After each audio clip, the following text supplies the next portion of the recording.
Hello? Who is this? Yeah, this is your ex's best friend. Oh my god. What do you want? Look, I know you don't know me, but I was with them this past weekend and they were just like crying and upset about you. Crying and upset, huh? Yeah, they were crying and they just talking about you. They wouldn't even look at anybody else. Uh-huh. Did they tell you why we broke up? Look, I don't know the whole situation. I just know that they care about you and they love you. And they made mistakes. Okay, great. Did they tell you that they lied to me and cheated on me and mentally and physically abused me? Whoa, I didn't know none of that. Yeah, also, they've been blowing my phone up, stalking me at work, blowing my friends and family up. Whoa, I ain't know all that. I really didn't. Of course you didn't know all that. They didn't want to tell you all the details to make themselves look bad. Look, all I know is that they love you and they miss you and they care about you. That's all I know. So you want me to give this abusive relationship another try because they were sad? I mean, abusive is a stretch. They don't seem like the type of person. Bye. What is going on, beautiful people? Welcome to another episode of A Narcissist Explains. I am self-aware narcissist Mr. Lee Hammock, better known as Mental Healness, the narcissist from TikTok that uses his platform to, raise awareness for narcissistic personality disorder and also in the process validate the victims and survivors of said disorder. This series right here is dedicated to making my TikToks longer, making my YouTube shorts longer. They are 60 seconds or less. This is clearly going to be more than 60 seconds. We're at 30 right now.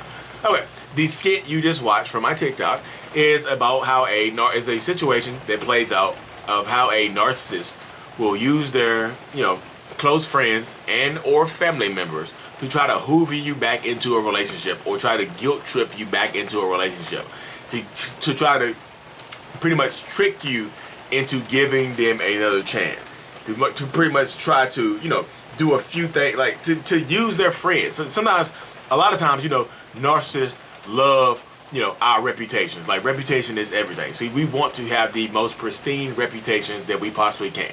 We just want to. We want people to think the best of us. Think the best of us. If we need them, they'll be there for us. Because a lot of times narcissists will be there for their friends. A lot of times, like, if you are the significant other of a narcissist, if you are the husband, the wife, the kids, whatever, you get treated differently than the close friends. The close friends might not have any. Sometimes they do. I know. Sometimes they do have an idea of exactly who the narcissist is, but sometimes they don't. Sometimes they have this, they hold the narcissistic person in high esteem. So, like in that skit I just played out, you see where the narcissist is like the best friend of the narcissist. It doesn't have to be the best friend. It could be the mom. It could be the dad. It could be the brothers, the sisters, some other cousins. It could be your friends that are calling you to let you know that they don't know what's going. They don't know. They really don't know what's going on. They really don't know the issues or anything like that. They really don't know anything of their situation. You know what I mean? They really don't know the dynamics of the situation. But the narcissist, hey, my friend, I don't know what's going on, but they hurt. Like, he's sad. She is really, really sad. She's broken right now. And the only thing that they are talking about is you. I think they want you. I don't know. Man, people deserve second chances. I don't know what they did to you. I don't know what they said to you. Only thing I know right now is this person is clearly in pain, and I want to do anything I can do to help them, because I know that to me that they are a good person, and I feel like you should talk to them because they are hurting. I don't like to see them hurt. Like, so I'm sorry for intruding. I know you don't really know me. Sometimes you really do know them. I know you don't really know me, but can you please reach out to them and help?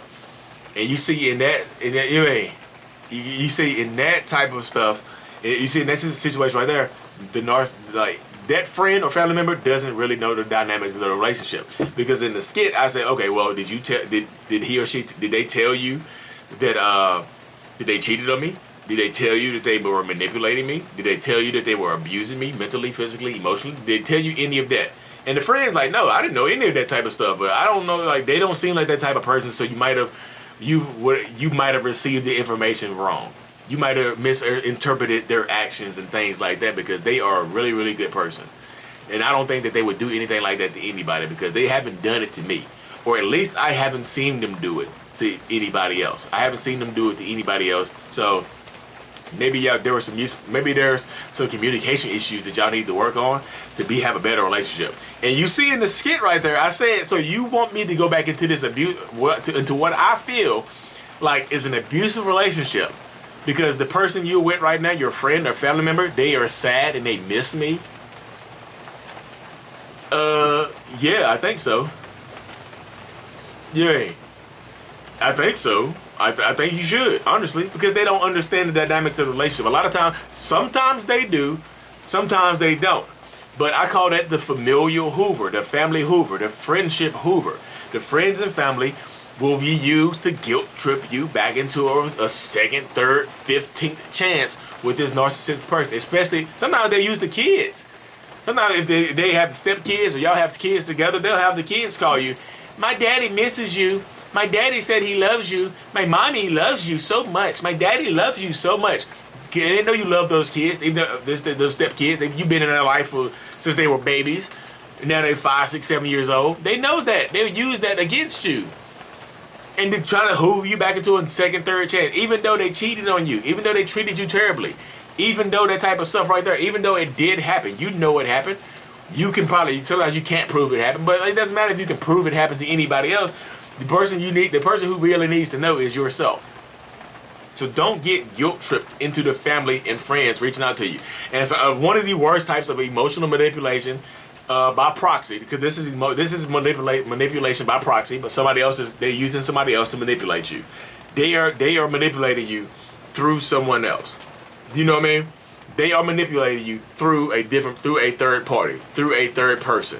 So in this manipulation by proxy, sometimes they will use the threat of unaliving themselves. And if you don't know what unaliving means, slew a slide. It rhymes with slew a slide. You know what I mean? Unaliving equals something that rhymes with slew a slide.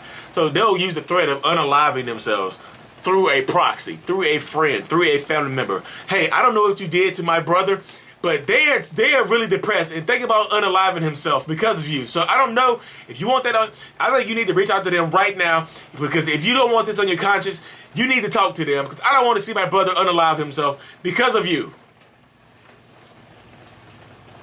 Emotional manipulation by proxy.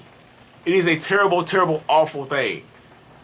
If that person really cared about, so this is how you should process. How should we handle that, Dan Lee? If that person was really serious about their friend or family member unaliving themselves, they need to call the unaliving hotline. They need to call the police. They need to call somebody they can actually help. Because asking you to give them a phone call or sit down and talk to them is manipulation in the worst. I hate it so much. I hate it so much. I hate it. The threat of unaliving themselves by proxy or through themselves is emotional manipulation. That is a terrible person. If for that person who called you or texted you or ran into you in person, came to your job and did that, that is a terrible person as well. Through proxy. Because they're allowing this person to manipulate you by proxy. Hey, you need to call him right now because he's going to unalive himself. And you need to say this. Bam. To hell with him. You need to call the slew slide hotline and get rid of that and get that person the help that they need, because I'm not going back. Protect yourself, because you don't want to go back into an emotionally, physically abusive situation. For what? So they can stay on, so they won't unalive themselves, but they can have the ability to treat you terribly. Come on now. Come on now. Come on now. Use discretion, protect yourself, and don't give up your peace for anybody else. I don't care if it's their friends, a family member. I don't care if it's me reaching out on their behalf. Like, hey, this is Lee Hammock. You know, I'm a diagnosed narcissist, and your boyfriend is on the edge of unaliving himself. Hang up on me. I expect you to hang up on me. I might test you. The test. No, I'm gonna test somebody like that. That's terrible. Anyways, y'all, be safe. Take care of yourself. Subscribe to the channel for more. We climbing it. The goal is to hit 100K before the end of the year. Let's get there. I truly appreciate every single one of y'all. Mental Healness is out. Peace.